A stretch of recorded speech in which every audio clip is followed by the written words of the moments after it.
স্বাগত ডিবিসি সংবাদে, আপনাদের সাথে আছি সামিয়া জানা। এবার জানাবো খবরের বিস্তারিত। বগুড়া ও রাজশাহীতে প্রথম আলোর কার্যালয়ে হামলা ও ভাঙচুর করা হয়েছে। সোমবার রাত 10:30টার দিকে বগুড়া শহরের জলেশ্বরী তলা এলাকায় 8টি মোটরসাইকেলে 20 থেকে 22 জন মুখোশধারী দুর্বৃত্ত এই হামলা চালায়। হামলাকারীরা বাইরে থেকে পাথর ছুঁড়ে কাঁচের দেয়াল ও সাইনবোর্ড ভাঙচুর করে পালিয়ে যায়। সিসিটিভি ফুটেজ দেখে হামলাকারীদের চিহ্নিত করার কথা বলছে পুলিশ। এদিকে সোমবার দুপুরে আলেম ওলামা এবং তৌহিদি জনতার ব্যানারে রাজশাহীর বোয়ালিয়া থানার মোড়ে প্রথম আলো অফিসের সামনে মানববন্ধন হয়। এ সময় তারা প্রথম আলো ও ডেইলি স্টারের বিরুদ্ধে দেশবিরোধী তৎপরতার অভিযোগ এনে বিভিন্ন স্লোগান দিতে থাকে। অফিস তালাবদ্ধ থাকায় এক পর্যায়ে তারা সাইনবোর্ড ভাঙচুর করে খুলে নেয়। পরে প্রথম আলো পত্রিকা পুড়িয়ে বিক্ষোভ করে।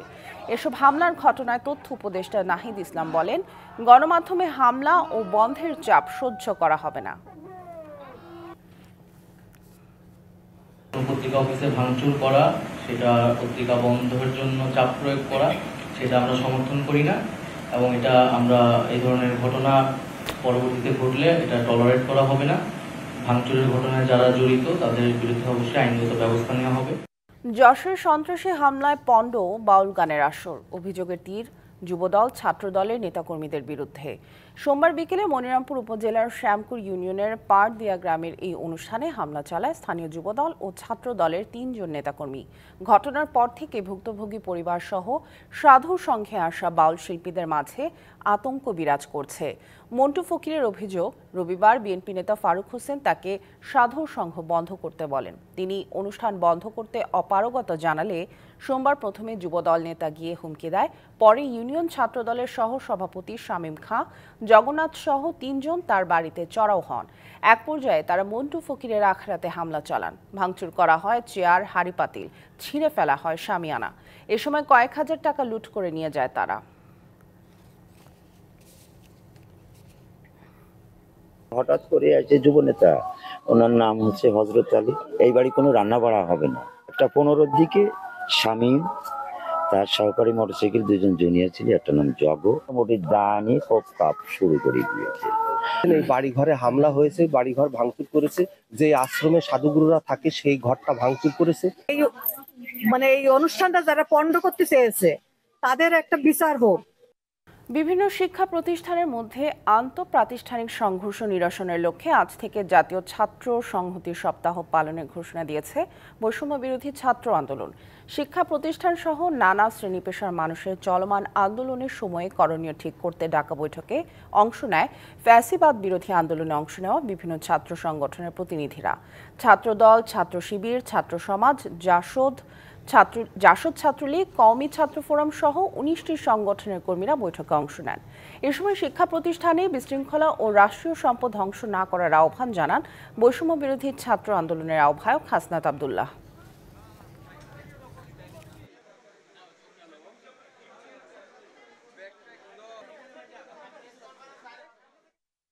আন্দোলনের একটা উপলক্ষ তৈরি হয়েছে যে প্রত্যেক দাবি নিয়ে রাস্তায় এসে এটা মৌসুম চলছে। আওয়ামী ফেসিবাদী যে শক্তিগুলো রয়েছে তাদের ব্যাপক ফাইন্যান্সিং রয়েছে। আগামী 1 সপ্তাহ আমরা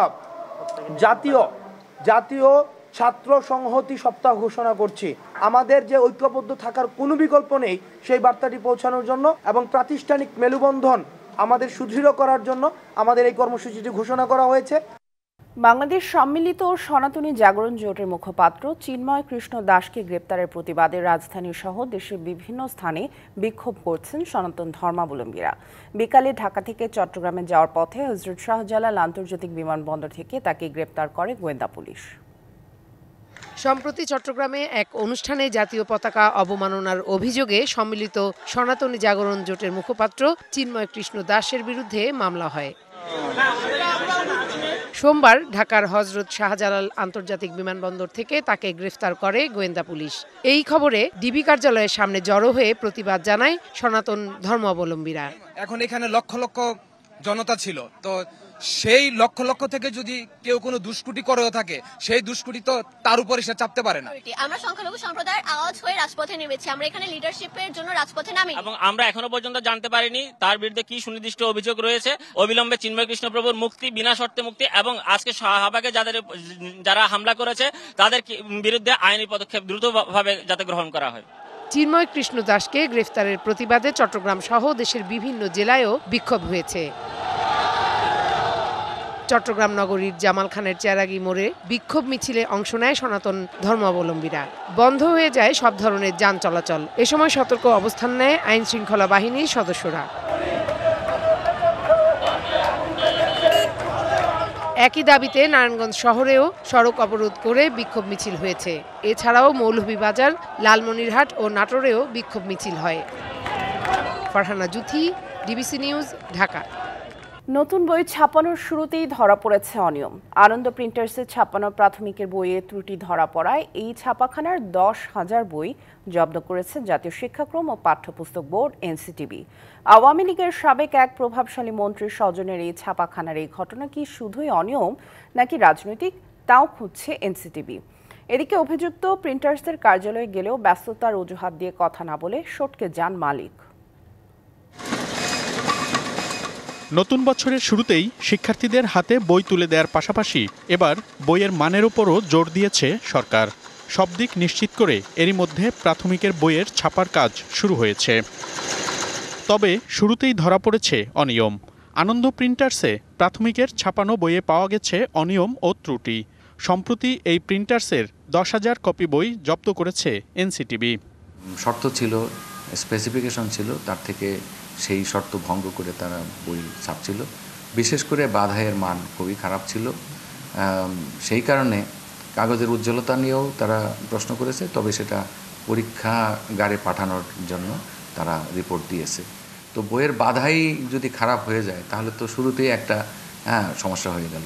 সেই ক্ষেত্রে 10,000 থেকে 20,000 বই এরকম তারা চিহ্নিত করেছে।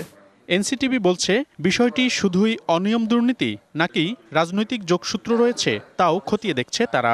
তো আশ্চর্য লেগেছে যে তাদের তো দীর্ঘদিন ধরে তারা কাজ করছেন, তো সেই ক্ষেত্রে তাদের বাধাইয়ের ব্যাপারে তাদের অবহেলা থাকবে, এটা কখনোই প্রত্যাশিত নয়।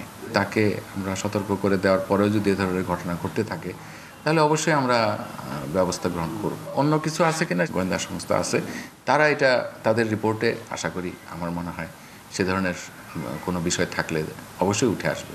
রাজধানীর ফকিরাপুলে আনন্দ প্রিন্টার্সের কার্যালয়ে গেলে ব্যস্ততার অজুহাত দেখিয়ে পাশ কাটিয়ে যান প্রতিষ্ঠানটির কর্ণধার রব্বানী জব্বার।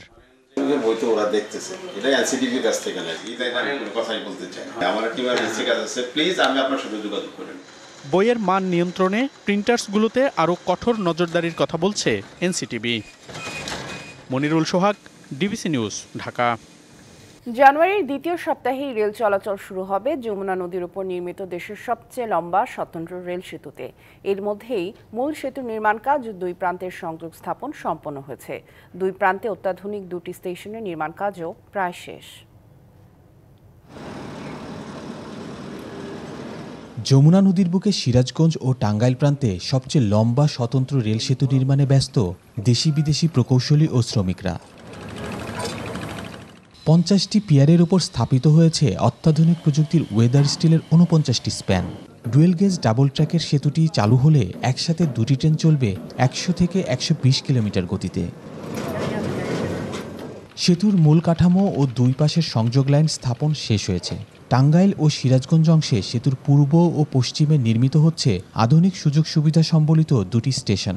জানুয়ারির দ্বিতীয় সপ্তাহে সেতুতে রেল যোগাযোগ চালু হওয়ার সিদ্ধান্ত বাস্তবায়নে চলছে পরীক্ষা নিরীক্ষা। রেল ট্র্যাক বসানো চেকিং চলছে, মানে বুঝে দেওয়ার জন্য যে চেকিং সেটা চলছে, সামনেই হ্যান্ড ওভারের জন্য দিয়ে দিব। আমরা ডিসেম্বর কিংবা জানুয়ারির 5 দিকে আমরা উদ্বোধন করতে পারি। এমন প্রকল্পে কাজ করার সুযোগ পেয়ে আনন্দিত শ্রমিক ও কর্মচারীরা। দিনরাত পরিশ্রম করে পাইপলাইনের কাজ করতেছি, এত বড় প্রজেক্টে আমরা কাজ করতেছি, এটা আমাদের জন্য অনেক অনুপ্রেরণা এবং ভাগ্যের বিষয়। আমরা বাংলাদেশে এত বড় একটা মেগা প্রজেক্টে কাজ করে আমরা খুবই আনন্দিত এবং খুবই খুশি। সেতুটি চালু হলে ট্রেনের সংখ্যা বাড়ার পাশাপাশি প্রসার ঘটবে ব্যবসা বাণিজ্যে। তাই জানুয়ারিতে পুরোদমে সেতুটি রেল চলাচলের জন্য উন্মুক্ত করতে চায় কর্তৃপক্ষ। এম্বাঙ্কমেন্ট থেকে শুরু করে সেতু পুরা সবকিছুরই কাজ শেষ হয়েছে। আগে যেখানে 38টা ট্রেন চলতো, এখন আমরা 88টা ট্রেন চালানোর সক্ষমতা অর্জন করব। এখানে একটা goods international container traffic movement যখন শুরু হবে তখন প্রচুর রেলওয়ের তথা বাংলাদেশের রাজস্ব আর্ন হবে। 16,780 কোটি টাকা ব্যয়ে যমুনা নদীতে নির্মিত হয়েছে 4.8 কিলোমিটারের এই রেল সেতু। 2020 সালের 29 নভেম্বর ভিত্তিপ্রস্তর স্থাপন করা হয় এই রেল সেতুর। খালিদ হৃদয়, ডিবিসি নিউজ, সিরাজগঞ্জ। এ বিষয়ে আরো জানাতে সিরাজগঞ্জ প্রান্ত থেকে যুক্ত হচ্ছেন আমাদের সহকর্মী খালিদ হৃদয়। আমরা সরাসরি চলে যাচ্ছি তার কাছে। খালিদ, পরীক্ষামূলক রেল চলাচল কখন শুরু হবে জানাবেন? অবশেষে কিন্তু সেই মাহেন্দ্রক্ষণ বাংলাদেশের সর্ববৃহৎ যে রেল সেতু রয়েছে যমুনা নদীর উপরে, সেই রেল সেতুতে কিন্তু আজকে পরীক্ষামূলকভাবে কিন্তু এই রেল চলাচল। এবং আমি যদি একটু দেখানোর চেষ্টা করি যে ইতিমধ্যে কিন্তু সেই প্রক্রিয়াটি শুরু হয়ে গেছে। যেমন আমরা কিছুক্ষণ আগে পূর্ব পারে ছিলাম, সেই পূর্ব পারে কিন্তু আমরা সেই রেল সেতুর উপর দিয়ে কিন্তু আমরা পশ্চিম পারে কিন্তু এসে পৌঁছেছি। আমি যদি একটু দেখানোর চেষ্টা করি যে আপনি দেখতে পাচ্ছেন যে এই রেল সেতুর যে এখানে কর্মরত যে দেশি বিদেশি যে কর্মচারীরা যারা রয়েছেন, শ্রমিক রয়েছেন, তাদের মধ্যে কিন্তু এক ধরনের আনন্দ এবং উচ্ছ্বাস কিন্তু আমরা দেখতে পাচ্ছি যে তারা এই দীর্ঘদিন যে এই শ্রম দিয়ে যে এই রেল সেতুটি যে নির্মাণ কাজে সহায়তা করেছেন, তাদের মধ্যে কিন্তু এক ধরনের আনন্দ উল্লাস আমরা লক্ষ্য করছি। এবং আমি আরেকটা বিষয় জানিয়ে রাখি যে এই রেল সেতুর উপর দিয়ে কিন্তু দুটি ট্রেন কিন্তু পাশাপাশি যে চলে তারা কিন্তু এই পরীক্ষাটা সম্পূর্ণ করছে। আমি যদি একজন কর্মকর্তার কাছে জানতে চাই যে আসলে আপনারা আসলে কি প্রক্রিয়ায় আজকে যে এই পরীক্ষামূলক যে ট্রেন চলাচল আছে রেল সেতুর উপর দিয়ে কি প্রক্রিয়া আসলে সেটি সম্পূর্ণ হচ্ছে, একটু জানাবেন।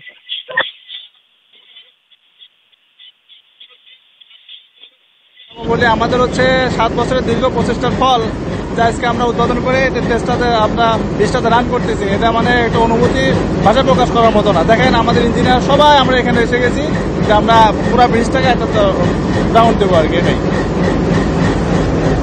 সামিয়া, শুনছিলেন যে এখানকার যে এই রেল সেতু, তারা দীর্ঘদিন কিন্তু এই রেল সেতু তৈরিতে শ্রম দিয়েছে। দেশের বিভিন্ন প্রান্তের কর্মকর্তা, ইঞ্জিনিয়ার এবং শ্রমিক যারা রয়েছে তারা শ্রম দিয়েছে। এবং আজকে কিন্তু সেই রেল সেতুটি পরীক্ষামূলকভাবে যে ট্রেন চলাচল সেটি কিন্তু ইতিমধ্যে শুরু হয়েছে এবং ট্রেন চলছে। নিশ্চয়ই খালিদ, ধন্যবাদ আমাদের সাথে যুক্ত হওয়ার জন্য। হেমন্তের শেষ সময়ে শীতের আগমনী বার্তা দিচ্ছে দক্ষিণের জেলা মাগুরায়। চলতি সপ্তাহ জুড়েই অনুভব হচ্ছে ঠান্ডার আমেজ, আর শীত মানেই হচ্ছে বাতাসে নতুন গুড়ের সুবাস। এরই মধ্যে খেজুরের রস সংগ্রহ শেষে গুড় তৈরিতে ব্যস্ত হয়ে পড়েছেন গাছিরা। শীত যত বেশি পড়বে তত ভালো হবে খেজুরের রস ও গুড়ের মান। রাজশাহীর আব্দুল মালেক তার সঙ্গী সাথী নিয়ে মাগুরায় এসেছেন খেজুরের রস সংগ্রহ করতে। সদর উপজেলার রাঘবদার ইউনিয়নের পাটকেলবাড়িয়ার শ্মশান এলাকায় খেজুরের রস সংগ্রহের উৎসব চলছে। ভোর থেকে রস সংগ্রহে ব্যস্ত হয়ে পড়েন গাছিরা। সূর্য ওঠার পরপরই তা বাড়িতে এনে জাল দিতে হয়। হিমেল হাওয়ায় ঘরে ঘরে রস জাল দেওয়ার মম সুবাসে মোহিত চারপাশ। ভোর 4টায় উঠছি, উঠে রসগুলো পাড়ি নিয়ে আসছি, আসিয়ে যে ভোর 4:30টার থেকে জ্বালাচ্ছি। রসটা জ্বালাতে সময় লাগবে আপনার 4 থেকে 5 ঘন্টা। শীতের 4 মাস ধরেন আমরা এই খেজুর গাছ কাটার কাজ করি, 25 বছর নেই কাজ করছি। প্রতিদিন অন্তত 5.5 মণ রস সংগ্রহ করেন গাছিরা। উনুনের আঁচে ঘন্টা খানেক জাল দেওয়ার পর মাত্র 1.5 মণ গুড় তৈরি হয়। সেই সাথে পাটালিও তৈরি করছেন তারা। রসের উৎপাদন মোটামুটি ভালো, তবে শীত হলে একটু ভালো হবে। গুড় বিক্রি হচ্ছে 400 টাকা, আর পাটার এটা আপনার বিক্রি হচ্ছে 500 টাকা। স্থানীয় চাহিদা মিটিয়ে গুড় চলে যাচ্ছে পাইকারি ও খুচরা বাজারে। তবে অনেকেই সরাসরি গুড় কিনতে ছুটে আসেন গাছিদের কাছে। মেয়েরা ঢাকা থেকে আসছে, এই দই খাওয়ার জন্য মানে পাটালি নিতে আসছে আমরা। গ্রাম বাংলার ঐতিহ্যবাহী খেজুরের রস টিকিয়ে রাখতে নানা ধরনের পৃষ্ঠপোষকতার দাবি গাছিদের। DBC news desk. উত্তাল পাকিস্তানের রাজধানী ইসলামাবাদে জারি করা হয়েছে কারফিউ, মোতায়েন করা হয়েছে সেনাবাহিনী। জেলবন্দি সাবেক প্রধানমন্ত্রী ইমরান খানের মুক্তির দাবি ও সরকার পতনের আন্দোলন ঠেকাতে মরিয়া হয়ে এমন ব্যবস্থা নিয়েছে শাহবাজ শরীফের সরকার। এদিকে সারা দেশ থেকে রাজধানী অভিমুখে আসা সমর্থকদের সাথে দফায় দফায় সংঘর্ষ হয় পুলিশের। পাঞ্জাবের সংঘর্ষে এক পুলিশ কনস্টেবলের মৃত্যু হয়। মঙ্গলবার ইসলামাবাদে পার্লামেন্টের সামনে পিটিআই সমর্থকদের জড়ো হওয়া ঠেকাতে 3 দিন আগে থেকে 2 মাসের জন্য 144 ধারা জারি করে কর্তৃপক্ষ। এর আগেই নিষিদ্ধ করা হয়েছে সব ধরনের সভা সমাবেশ ও জমায়েত। বিক্ষোভ ঠেকাতে গ্রেপ্তার করা হয়েছে পিটিআইয়ের 5 পার্লামেন্ট সদস্য সহ প্রায় 4000 সমর্থককে।